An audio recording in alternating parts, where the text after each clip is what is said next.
Je suis la sœur Sarah. Nous sommes au temple de l'église EMA, église évangélique Lamé des Aigles, située à Épougon-Cité derrière la pharmacie Lem. Tout à l'heure, vous allez écouter les témoignages de nos frères et sœurs en Christ. Soyez connectés. Alléluia. Bien aimé, mon témoignage, c'est pendant les 3 jours du programme. Il y a mon petit frère qui était au Burkina. Et puis, c'est vite. Dès qu'il est venu à Abidjan, il avait 22 ans. Mon père, il n'a qu'à se marier en même temps. Donc, mon père a pris femme, une petite fille burkinabé de 18 ans pour lui donner. Elle ne connaissait pas garçon. Donc, mon petit frère m'a dit, que papa dit de me marier. Il dit, il ne faut pas te marier maintenant. Dès que tu te maries là, ça va te fatiguer à la longue. Tu ne travailles pas. Tu es derrière lui pour débrouiller. Donc, il faut attendre d'abord. Quand tu vas avoir une situation stable, tu vas te marier. Il dit, que il veut pas, comme papa a donné, là, moi, il prend. Il dit, d'accord, il ne faut pas te mettre, il n'était pas dit. C'est moi qui suis l'aîné. C'est lui qui est le deuxième. Donc, il a pris la fille, ils ont fait le mariage. C'est mon père qui a tout fait en l'islam. Ils sont allés vivre ensemble. Ça n'a même pas fait 3 mois. La fille est tombée enceinte. Quand elle est tombée enceinte, elle a fait son premier garçon par césarienne. C'est là que ça a commencé. Mon petit frère a commencé à connaître maintenant la vie du dehors. C'est-à-dire qu'il a fini, elle la petite. Maintenant, il ne veut plus. Maintenant, il est dehors, là, maintenant, il est concentré. La fille a commencé à pleurer. Il dit, il t'avait dit, enfant des gens, elle ne connaissait pas le garçon, puis ils t'ont donné. Il ne fallait pas accepter. C'est dans ça, elle a fait deuxième garçon encore. Quand elle a fait deuxième garçon, cette fois-ci, c'est devenu très grave. Ils ont commencé à faire palabre jusqu'à la petite, là, ses parents ont pris, on les a informés que votre fille n'est plus à l'aise dans son foyer. Donc ses parents tiennent à rentrer au Burkina, elle est partie. Donc elle est partie, elle est arrivée, elle a trouvé que son père est décédé. Donc là-bas, ils l'ont vu là. Ils disent qu'il ne faut plus, elle va arriver. Donc, elle est restée là-bas. C'est là que mon petit frère a commencé à se chercher à la zone. Il a commencé à faire fabriquer les chaussures chez les Libanais là.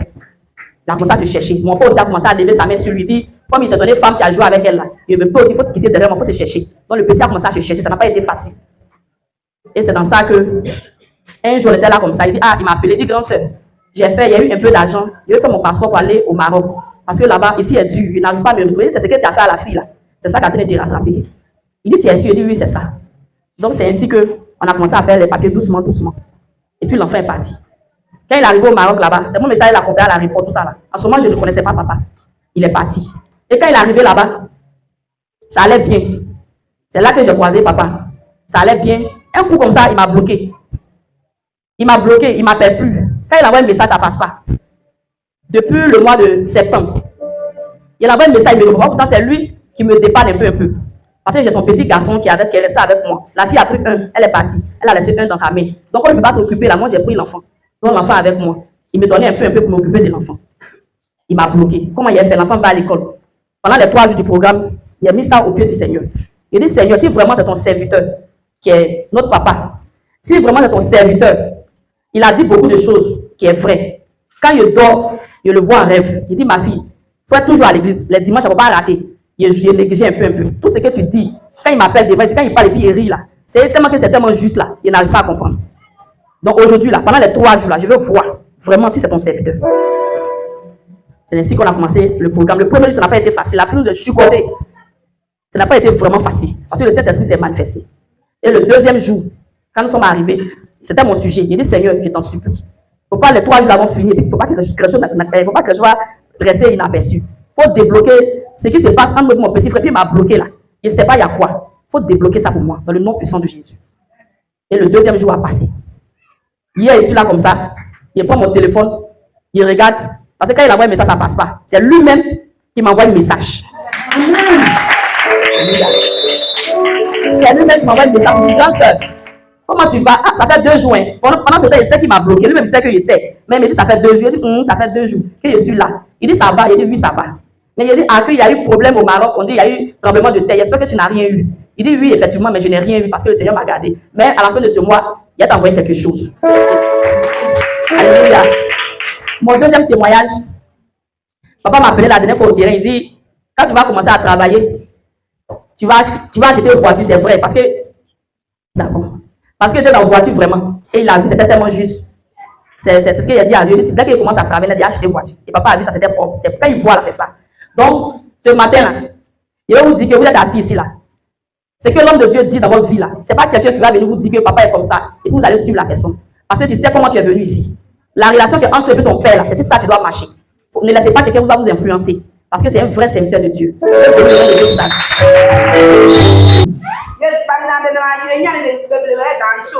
Et le Seigneur lui a dit que la souffrance que tu es en train de subir, je vais t'enlever là-dedans.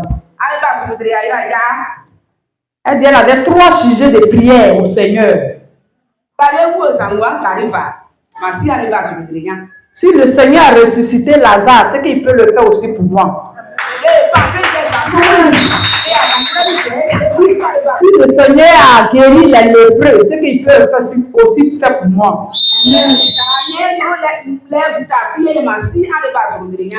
La femme qui perdait du sang pendant des années, le Seigneur l'a guérie. C'est que le Seigneur aussi peut faire pour moi. C'était mon sujet de prière.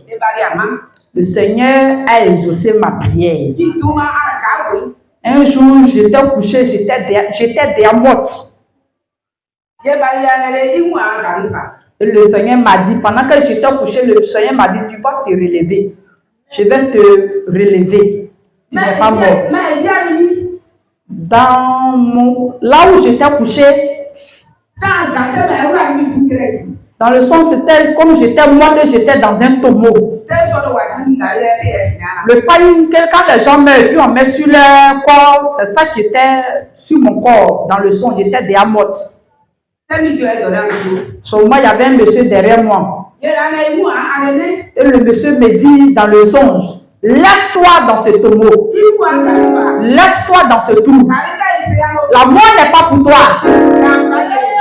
Et je me suis levée dans le tombeau.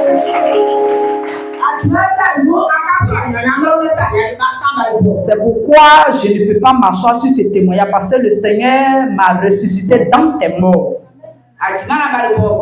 C'est pourquoi je vais bénir le nom du Seigneur, je vais glorifier son nom parce qu'il est bon.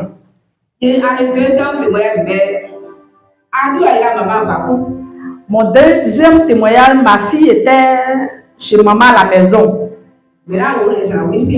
Et elle était maman au marché et il y a eu bagarre entre elle et son mari. Heureusement, ma fille partait chez son mari. Quand elle était chez maman, elle me disait toujours que maman, quand je suis couchée, quelqu'un dit à lever tout ce qui est dans mon ventre pendant la nuit.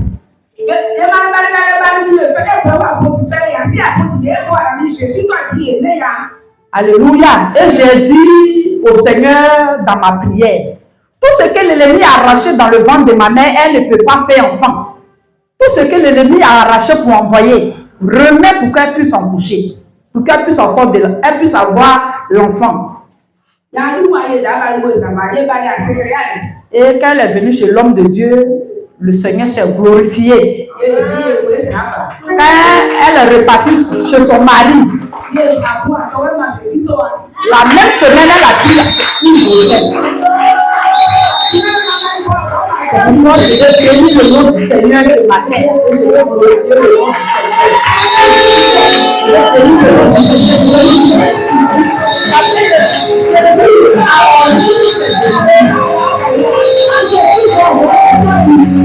Jésus a horrible le diable. Jésus m'a guéri. Il a délivré ma fille de la stérilité. Jésus m'a guéri et il a délivré ma fille. C'est pourquoi je bénis son nom, je lui rends gloire et honneur.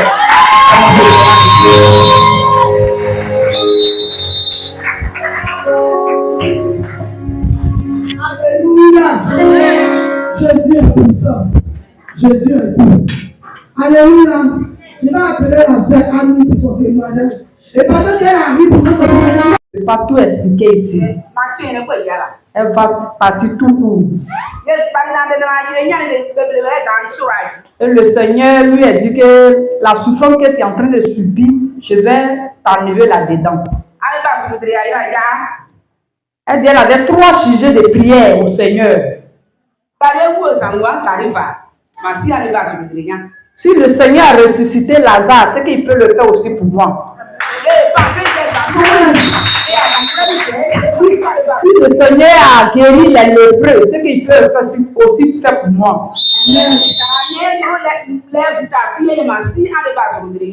La femme qui perdait du sang pendant des années, le Seigneur l'a guérie. C'est que le Seigneur aussi peut faire pour moi. C'était mon sujet de prière. Le Seigneur a exaucé ma prière.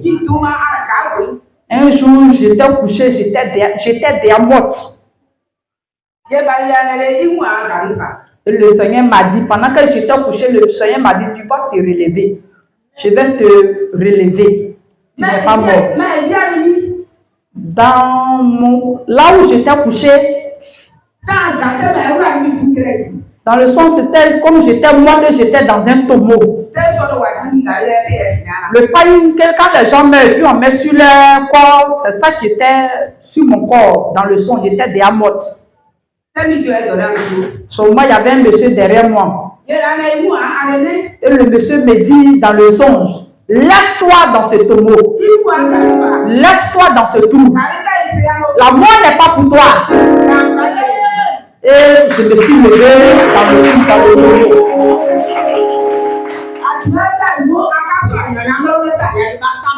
C'est pourquoi je ne peux pas m'asseoir sur ce témoignage, parce que le Seigneur m'a ressuscité dans tes morts. C'est pourquoi je vais bénir le nom du Seigneur, je vais glorifier son nom parce qu'il est bon.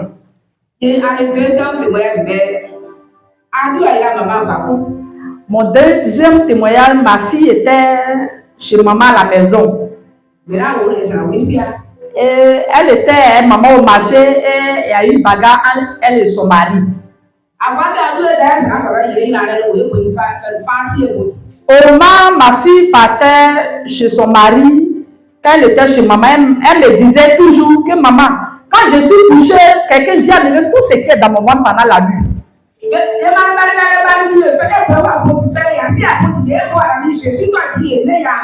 Alléluia. Et j'ai dit au Seigneur dans ma prière, tout ce que l'ennemi a arraché dans le ventre de ma mère, elle ne peut pas faire enfant. Tout ce que l'ennemi a arraché pour envoyer, remets pour qu'elle puisse en coucher, pour qu'elle puisse elle puisse avoir l'enfant. Et quand elle est venue chez l'homme de Dieu, le Seigneur s'est glorifié. Quand elle est repartie chez son mari, la même semaine, elle a pris une grossesse. C'est pourquoi je vais bénir le nom du Seigneur ce matin. Merci beaucoup, je rends gloire à Dieu pour ce moment. En effet, je veux dire que, étant dans cette église, vraiment, Dieu se manifeste. En ce dimanche, j'ai reçu la visitation totalement du Saint-Esprit. J'étais venu charger, mais présentement où je suis, vraiment, le Saint-Esprit a fait son travail. Donc je rends gloire à Dieu et j'exhorte plusieurs personnes à venir dans cette maison pour pouvoir adorer véritablement le Seigneur. Dieu est présent ici. Merci. Frère Olivier, voilà. Je viens par cette voie. Je viens par cette voie. Vous parler de Dieu. Et puis, comment dirais-je, depuis le mois de janvier, il a perdu mon papa. C'était tellement difficile pour moi. Mais dans l'église de prix, ils m'ont soutenu financièrement, moralement, spirituellement. Je vous exhorte à venir à l'église EMA. Ici, Dieu existe, Dieu est vivant. Merci.